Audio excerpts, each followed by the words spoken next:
Okay, hi everyone. So today let's discuss this interesting problem. So it says a thin spherical shell lying on a rough horizontal surface is hit by a cue in such a way that the line of action passes through the center of the shell. As a result, the shell starts moving with a linear speed v without any initial angular velocity. Find the linear speed of the shell after it starts pure rolling on the surface. Okay. सो इस तरह से हमारे पास एक spherical shell है, let's assume mass m and radius r, and ये एक rough horizontal surface पे रखा हुआ है, and with the help of a Q हम इसे एक इम्पल्सिव फोर्स लगाते हैं, लेट्स से कैपिटल F, जिसका लाइन ऑफ एक्शन सेंटर से पास करता है, सो दैट ये जो स्फेरिकल शेल है ये मूव करने लगेगा in horizontal direction with some velocity v, and rotate नहीं करेगा सेंटर ऑफ मास के अबाउट, जस्ट ट्रांसलेट करेगी, जो पूरी शेल है ट्रांसलेट करेगी in the horizontal direction with velocity v. So इसका फ्री बॉडी डायग्राम हम ड्रॉ करते हैं. इस टाइम पे देखो mg लगेगा एंड नॉर्मल रिएक्शन लगेगा वर्टिकल डायरेक्शन में to balance mg. Now point P को देखो, point P is the point on the shell which is in contact with the ground. ये जो रफ हॉरिजॉन्टल सरफेस है इसके कॉन्टैक्ट में जो पॉइंट P है इस शेल का, उस पॉइंट का भी एक वेलोसिटी होगा इन the horizontal direction v, right, because of the translational motion of the centre of mass. So point P की जो टेंडेंसी है वो आगे की तरफ स्लिप करने की है, और ये जो सरफेस है ये रफ है, सो फ्रिक्शन फोर्स कहाँ लगेगा, पीछे की तरफ, to oppose the relative motion. और कितना लगेगा, लिमिटिंग. लिमिटिंग कितना होता है, n इंटू म्यू. एन का वैल्यू कितना होगा, mg, so m into g into mu. जब स्लिपिंग होता है, रिलेटिव मोशन होता है, तब फ्रिक्शन लिमिटिंग लगता है, राइट. अभी अगर मैं फ्री बॉडी डायग्राम देखूँ, सो इसमें mg लग रहा है, नॉर्मल रिएक्शन लग रहा है, और पीछे की तरफ फोर्स लग रहा है m into g into mu. So what is the net force acting on the shell? Net force is m into g into mu in the backward direction, so that is equal to mass into acceleration of center of mass. Net force is equal to mass into acceleration of center of mass. So यहाँ से acceleration of center of mass आ जाएगा, that is g into mu in the backward direction. अभी rotational motion की study करते हैं. what is the net torque about center of mass? mg and normal reaction तो center of mass से पास हो जाएंगे, so किसका टॉर्क आएगा, mg mu का, और कितना आएगा, m into g into mu into r, और डायरेक्शन mg mu पीछे की तरफ है, so देखो इस तरह से clockwise आ रहा है, so clockwise. So what will be alpha about center of mass? Alpha is a property of the shell, so alpha कितना होगा, alpha will be net torque about center of mass m g mu r divided by moment of inertia about center of mass, right. So 2 by 3 of m into r square means alpha कैसे निकालते हो, net torque about center of mass divided by moment of inertia about center of mass. So मैंने just values put किया है, right. So m cancels and 3 ऊपर जाएगा, so 3 by 2 g into mu and divided by R, right. So ये alpha आ गया, और ये कैसा आएगा, क्लॉकवाइज आएगा, बिकॉज टॉर्क क्लॉकवाइज है, सो अल्फा भी क्लॉकवाइज आएगा. So after time t what will happen, आप देखो इस तरह से, लेट्स से ये time t is equal to 0 पे है, और ये कुछ टाइम टी पे जो वेलोसिटी ऑफ सेंटर ऑफ मास है वो डिक्रीज हो जाएगी, बिकॉज ये रिटार्ड कर रहा है, इसका एक एक्सेलरेशन है बैकवर्ड डायरेक्शन में. सो लेट्स से v1 हो गया, एंड ये जो बॉडी है सेंटर ऑफ मास के अबाउट रोटेट करना स्टार्ट कर देगी with some angular velocity omega, because centre of mass के अबाउट एक अल्फा है, एंगुलर एक्सेलरेशन है. सो अभी पॉइंट P को देखो, इनिशियली फॉरवर्ड मूव कर रहा था with respect to the ground, अभी v1 आगे की तरफ होगा, और रोटेशन के कारण r इंटू ओमेगा पीछे की तरफ होगा. सो जैसे जैसे v1 डिक्रीज होगा and r into omega increase होगा, ओमेगा इंक्रीज होगा, राइट, एंड v1 डिक्रीज होगा. सो पॉइंट P को देखो, इसकी जो वेलोसिटी है फॉरवर्ड डायरेक्शन में वो धीरे धीरे डिक्रीज होगी, और एक टाइम पे जीरो हो जाएगी. It means v1 will be equal to r into omega, because v1 continuously decrease कर रहा है और r ओमेगा कंटिन्यूसली इंक्रीज कर रहा है. सो एक पॉइंट पे v1 is equal to r omega हो जाएगा. उस टाइम पे स्लिपिंग नहीं होगा पॉइंट P और ग्राउंड के बीच में, उस टाइम पे फ्रिक्शन फोर्स लगना बंद हो जाएगा, देन प्योर रोलिंग स्टार्ट हो जाएगी. सो अभी लाइक फ्रिक्शन फोर्स बंद हो जाएगा, फ्रिक्शन फोर्स नहीं लगेगा. सो vertical direction and horizontal direction दोनों में नेट फोर्स है 0.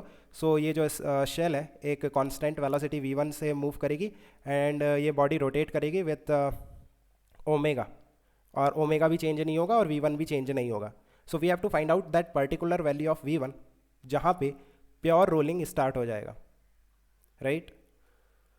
सो लेट्स सी किस तरह से कर सकते हैं. देखो दो मेथड है, let's say method 1 and method 2. पहले मेथड 1 की बात कर लेते हैं. सो यहाँ पे क्या करेंगे हम, लेट्स से टाइम t पे प्योर रोलिंग स्टार्ट होगा. So can you find out the speed of centre of mass after time t? Velocity of centre of मास कैसे निकालोगे, u plus A T. Initial velocity of centre of मास कितना था, v that is given plus acceleration that is g into mu in the backward direction, so minus of g into mu into time, or what will be omega after time t, that is initial angular velocity plus alpha into t. So initial angular velocity कितना हो जाएगा, 0, initially तो सिर्फ move कर रही थी body, right. Alpha का value 3/2 into g into mu divided by R into t. So this is the value of omega final after time t. So time t पे प्योर रोलिंग स्टार्ट हो जाएगा. So velocity of centre of mass that will be equal to R into omega. Just values put करो, v minus g into mu into t that is equal to R into omega. So omega को अगर मैं r से multiply करता हूँ सो 3/2 into g into mu into T आएगा. Like ये जो डिनोमिनेटर में r है ये कैंसिल हो जाएगा. सो यहाँ से चेक करो what is the value of time, कितने टाइम के बाद ये स्टार्ट हो जाएगा. So g into mu into t तो कॉमन आ गया, 3/2 plus 1 that is 5/2 that is v. So time कितना लगेगा, time will be simply v upon g into mu into 2/5. So 2/5 right. So इस टाइम पे what will be the velocity of centre of mass वो हमें find out करनी है, right, v1. So that will be just time का value put कर दो यहाँ पे, लाइक ये रही ना. सो जस्ट टाइम का वैल्यू पुट कर दो. So v plus means v minus g into mu into t, t का वैल्यू ये रहा. So 2v divided by 5 into g into mu. So g mu cancel हो गया. सो ये कितना आ रहा है, 3/5 minus 2 that is 3/5 into v, right. काफ़ी सिंपल है. मेथड 2 की बात करें सो इस तरह से देखो, ये हमारे पास let's say time t is equal to 0 पे इस तरह से ये शेल मूव कर रहा था. ये mg है, ये नॉर्मल रिएक्शन है और यहाँ पे फ्रिक्शन फोर्स है, राइट. और ये रफ हॉरिजॉन्टल सरफेस है. Now let me take any point p on this surface. ये जो सरफेस पे ये शेल मूव कर रहा है, राइट, उस सरफेस पे मैंने कोई पॉइंट p ले लिया. So what is the net torque about this point p. देखो mg और नॉर्मल रिएक्शन का जो टॉर्क है वो तो आपस में कैंसिल हो जाएगा पॉइंट p के अबाउट. किसका टॉर्क, फ्रिक्शन फोर्स का टॉर्क बचा हुआ है, फ्रिक्शन फोर्स इसी पॉइंट p से पास कर जाएगा. So net torque on this shell about point p is 0. It means angular momentum of this shell about point p will be conserved. Means initial angular momentum is equal to final angular momentum. ये हमारी initial condition है. और final condition क्या है, final condition ये है कि जब ये जो शेल है v1 से मूव कर रहा है और ओमेगा से रोटेट कर रहा है so that pure rolling start हो गया. लेट्स से ये v1 है. सो ओमेगा कितना होगा, omega will be v1 by R. Pure rolling में जो ओमेगा होता है that is velocity of centre of mass divided by R. Means omega into R is equal to v होता है ना. सो वहाँ से omega will be v1 by R. Pure rolling start हो गया, right. So initial angular momentum about point p कैसे लिखोगे, ये जो सेंटर ऑफ मास है ये ट्रांसलेट कर रहा है v से. सो एक तो सेंटर ऑफ मास के ट्रांसलेशन के कारण आएगा initial angular momentum m into v. और जो सेंटर ऑफ मास है उसका जो मोशन हो रहा है उस लाइन का, line of motion of centre of mass का perpendicular distance from the point p. So that will be capital R, right. So capital R और ICM इंटू ओमेगा. अभी इनिशियली तो ओमेगा कुछ नहीं है, रोटेट नहीं कर रहा सेंटर ऑफ मास के अबाउट ये बॉडी, राइट.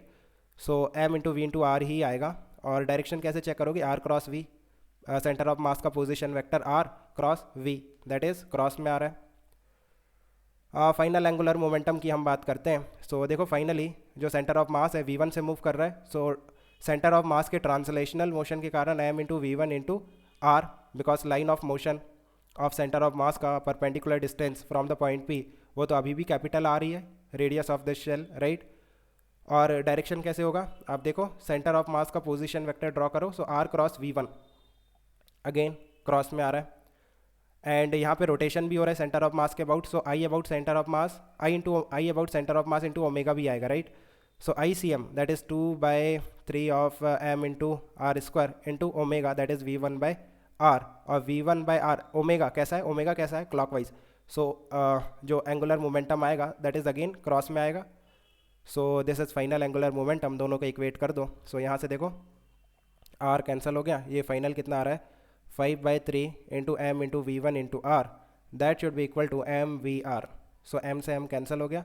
सो यहाँ से v1 का जो वैल्यू r से r भी कैंसिल हो गया. So v1 is nothing but 3/5 of v. So same आ रहा है. So I think you have understood. Let me know if you still have any confusion, we can discuss further. Okay guys, keep working out. Best of luck. Bye.